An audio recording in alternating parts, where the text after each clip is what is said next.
বিএনপির নেতা শামসুজ্জামান দুদু বলেছেন, বিএনপির নেতাকর্মীদের প্রস্রাবের স্রোতে হাসনাত তুমি বঙ্গোপসাগরে ভাইসা যাবা।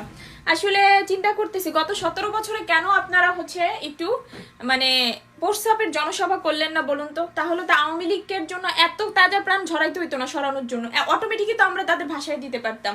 আর আওয়ামী লীগ যাওয়ার পরে মনে হয় চাঁদাবাজি করে আপনাদের একটু ডায়াবেটিক্সটা বেড়ে গিয়েছে, তাই না? যার জন্য ঘন ঘন প্রস্রাব হচ্ছে এবং এই কারণে আপনারা এরকম ভাষাভাষী নিয়ে কথা বলতে পারছেন। তো এক কাজ করেন, প্রতি বছর তো ফারাক্কা বাঁধ নিয়ে বেশ প্রবলেম হয়, বাংলাদেশকে ভাসিয়ে নিয়ে যায়, তাহলে আমরা একটা কর্মসূচি তৈরি করি যেখানে বিএনপির নেতাকর্মীরা দলে দলে প্রস্রাব করবে এবং সেটা দিয়ে আমরা ইন্ডিয়াকে ভাসিয়ে দিব। তো চোরই থাকে, আসলে তারা কখনো ভালো হয় না। তো সবচেয়ে বড় যে জিনিসটা, আমি তো চাই ইউনূস সরকার আগামী 5 বছর ক্ষমতায় থাকুক, অ্যাটলিস্ট দেশের জন্য, আপনাদের মতো লোক না আসুক।